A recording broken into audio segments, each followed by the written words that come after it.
Assalamualaikum warahmatullahi wabarakatuh. Salam sejahtera untuk kita semua. Perkenalkan, saya Yogi Pramudiananda, dosen Fakultas Ekonomi Bisnis dan Humaniora, Universitas Trilogi di Jakarta. Saya berasal dari program studi manajemen.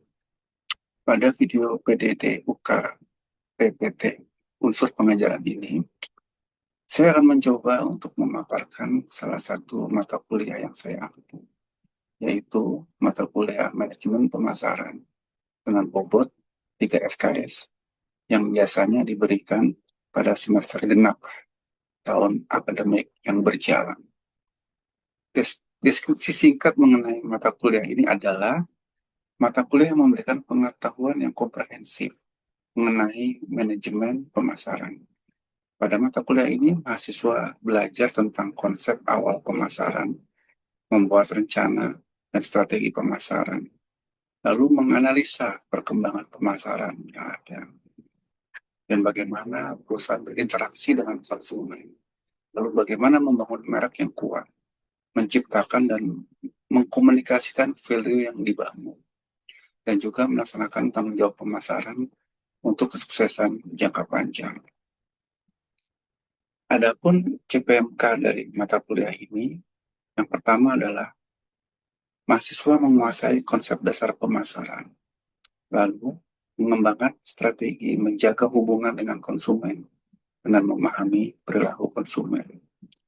CPMK ketiga adalah menganalisa dan membangun merek, baik produk ataupun jasa, agar dapat bersaing dan berkompetisi di dalam pasar. CPMK keempat menganalisa bagaimana menciptakan value, baik produk maupun jasa. Dan yang kelima adalah membuat kegiatan pemasaran yang harus dilakukan untuk kita dapat mengkomunikasikan value yang dibangun, baik itu dalam bentuk produk, barang, ataupun jasa. Dan dalam pendekatan proses pembelajaran di mata kuliah ini, saya mencoba untuk menerapkan pendekatan dengan student center learning yang selaras dengan prinsip kurikulum outcome based education atau OBE. Untuk memastikan capaian pembelajaran mata kuliah atau CPMK agar dapat tercapai secara optimal, proses delivery berfokus pada metode case-based learning dan diskusi interaktif di mana mahasiswa tidak hanya menyerap teori atau konsep pemasaran, tapi juga kita bisa bersama-sama menganalisa dan memecahkan studi kasus atau fakta empirik yang terjadi di luar sana. Seluruh proses pembelajaran ini harus didukung oleh bahan ajar yang terstruktur dan terintegrasi. Dan hal itu dimulai dari bagaimana rencana pembelajaran FPS yang berbasis OBE tentunya sebagai peta jalan utama.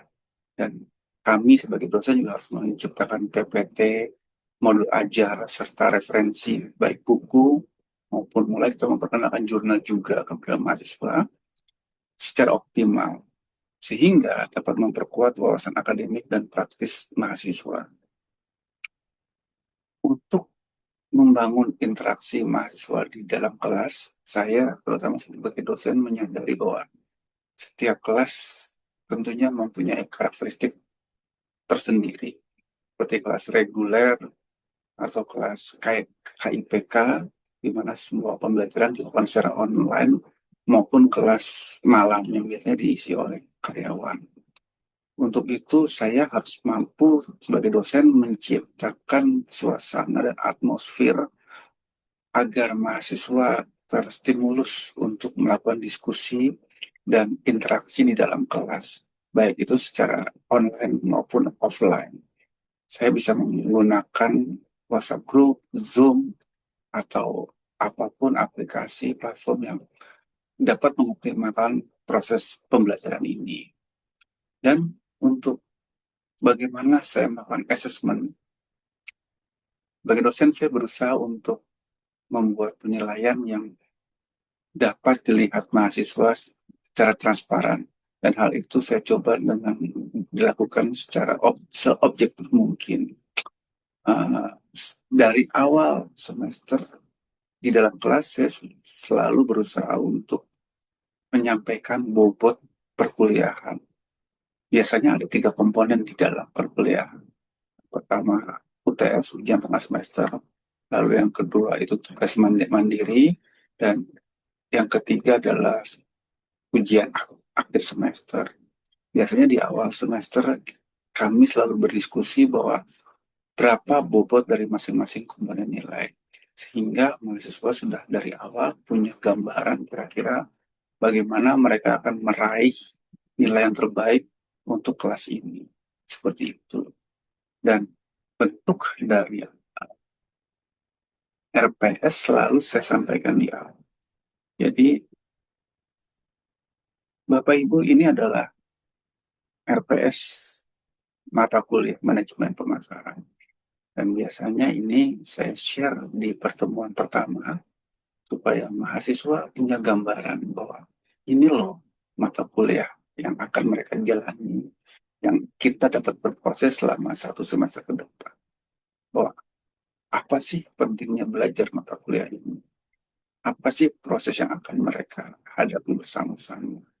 Jadi dengan LPS ini akan menjadi acuan roadmap kita di dalam kita menjalani semester seperti itu. Dengan harapan jika proses ini sudah diketahui dari awal, maka mahasiswa sudah akan punya gambaran. Dan itu yang coba saya lakukan, baik itu di mata kuliah manajemen pemasaran atau mata kuliah lain di mana saya diberi amanah untuk mengampu, yang terutama terkait dengan konsentrasi di pemasaran ini, seperti perilaku konsumen, manajemen produk dan merek, manajemen hubungan pelanggan atau CRM, lalu ada pemasaran digital. Kebetulan saya adalah koordinator mata kuliahnya.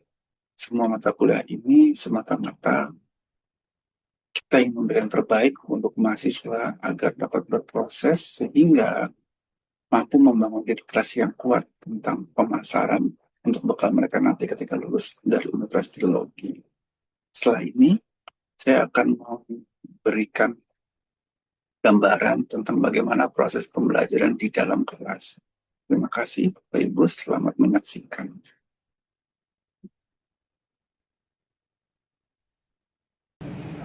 Yang baik, apalagi kita yang harus melayani orang gitu ya, harus menciptakan sesuatu nilai untuk bisa melayani konsumen.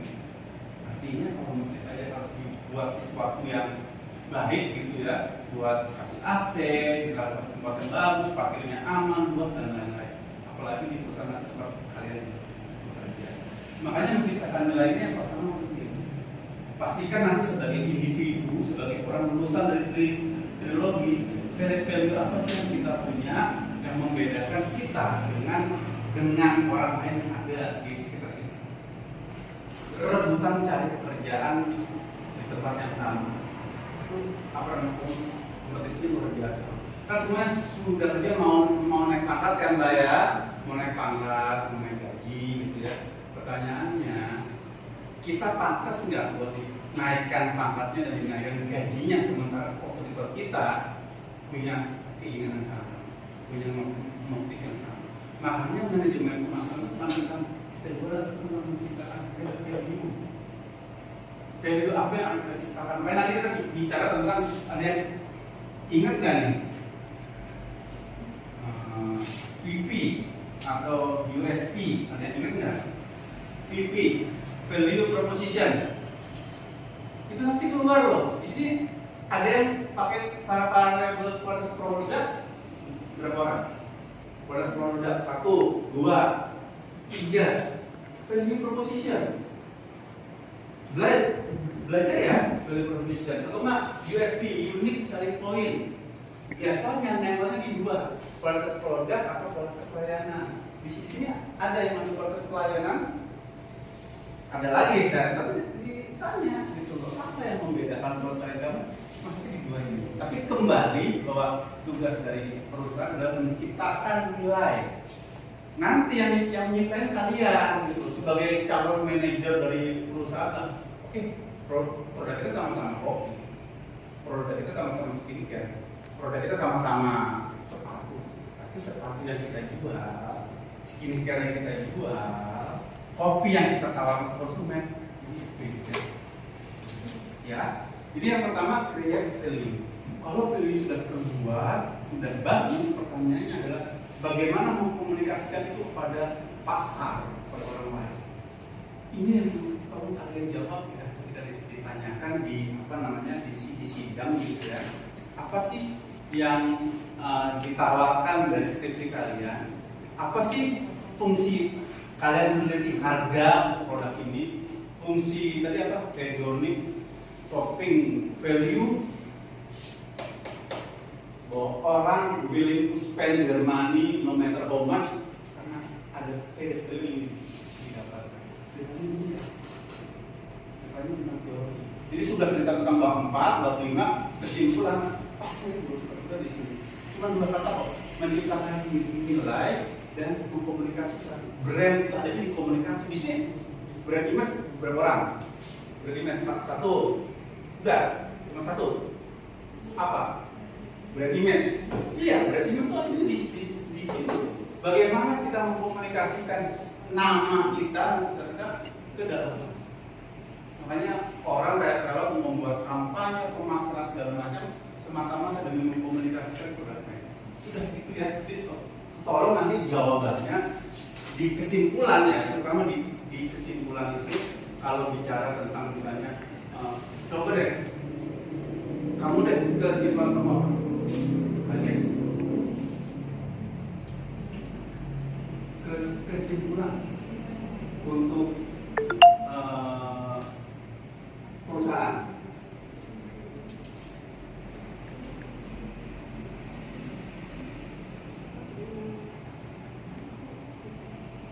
Ya buruan. Perusahaan.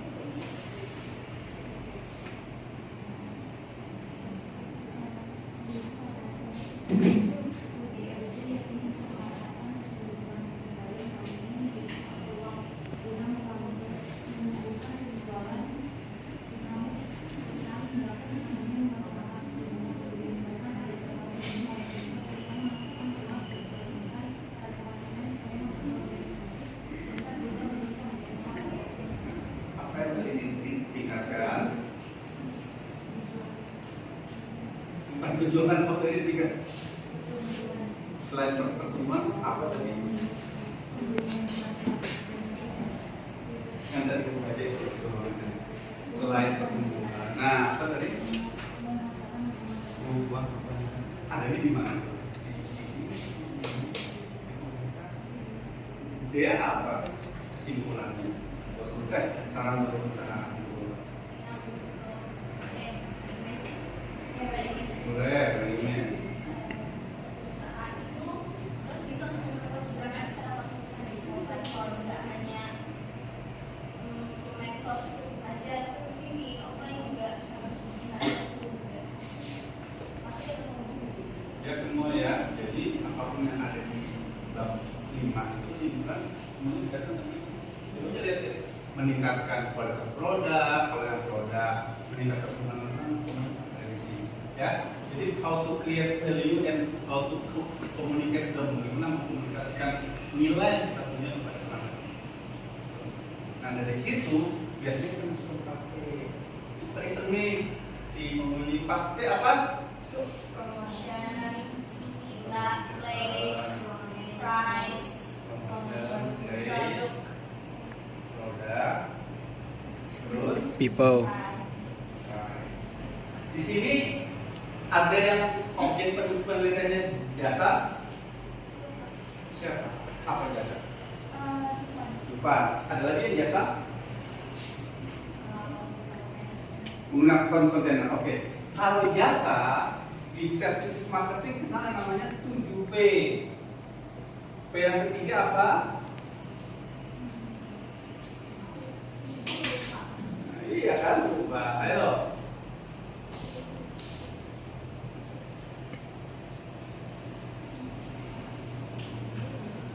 Ingat-ingat ya.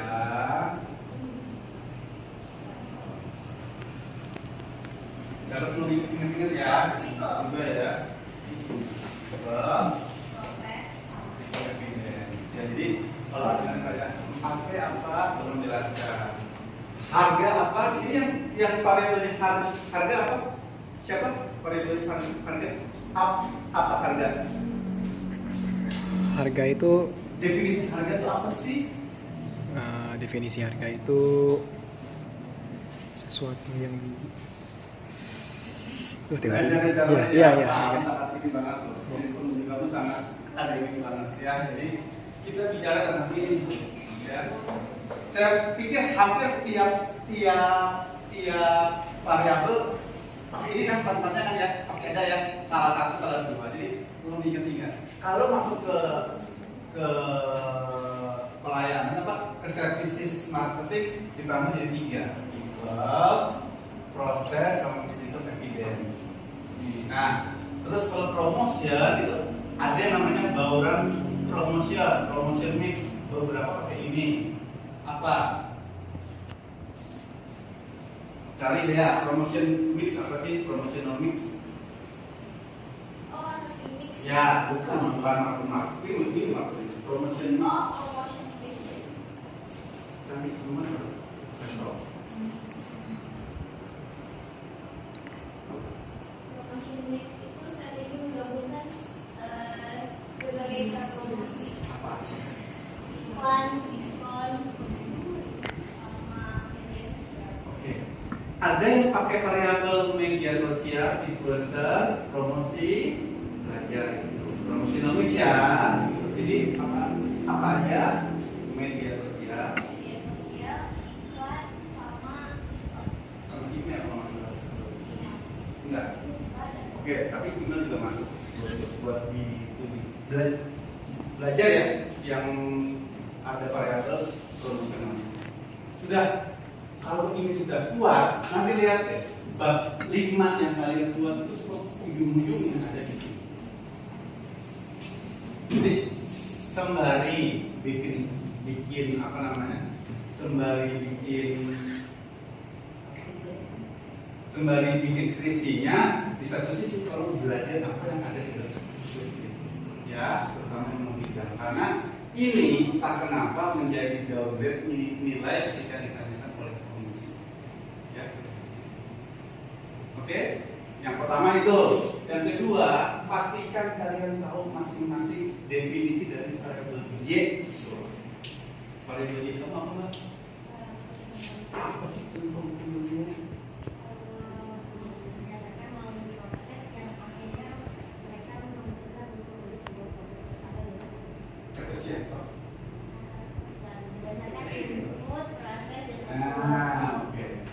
Ya gitu ya. Jadi kalau nanti ditanya ini akan dipakai ketika banyak apa namanya mahasiswa yang biasanya bab 4 itu tidak jelas. Makanya di 3 sampai ke sini. Tapi harapan saya kalau bab 4 itu sudah jelas gitu ya, kita bisa mengeliminir kemungkinan buat pertanyaan sampai ke sana. Oke, ya sudah. Ada pertanyaan? Ada komentar? Sudah berapa menit mas? 14 menit Pak. 14 menit, oke, 10 menit lagi. Ada pertanyaan atau komentar? Silakan. Jadi kalau ingat ya bahwa sebagai mahasiswa manajemen pemasarannya, pertama yang diingat adalah manajemen pemasaran harus kuat. Yang kedua, mata kuliah yang berhubungan dengan variabel kita. Kalau yang pelayanan biasa, service marketing. Kalau yang beres email, pernah dapatkan produk dan jasa? Ada. Kalau yang berhubungan dengan penjualan, ingat ada mata kuliah namanya manajemen penjualan. Dilihat deh, apa namanya hubungan antara variabel yang ada, pembahasan yang ada, dengan materi yang ada di mata kuliah ini. Ada perilaku konsumen, ada manajemen hubungan pelanggan, ada manajemen merek dan produk dan merek, ada manajemen penjualan. Tidak usah semua dipelajari, tapi lihat hubungan antara variabel yang ditulis, variabel yang dibuat dengan masing-masing. Kalau nggak salah, ada bab 2 yang memasukkan teori dasar deh. Dengan teori siapa ya? Ada perilaku konsumen, kamu ya? Ada. Oke, Charles terus bisa. Ya, kamu juga boleh. Tapi dipelajari banget ya. Karena sebenarnya kan teori itu ada 3. grade teori, physical teori, sama applied teori. Aku cuma ngambil satu, boleh mau ngambil berapa konsumen, mau ngambil TPB, teori planned behavior, mau ngambil SOR, stimulus organism respon, mau ngambil coaction, boleh. Apapun teori yang diambil, pastikan ya seperti itu. Kamu udah siap Mas? Ya, sudah. Oke, sudah. Makanya itu 15 menit.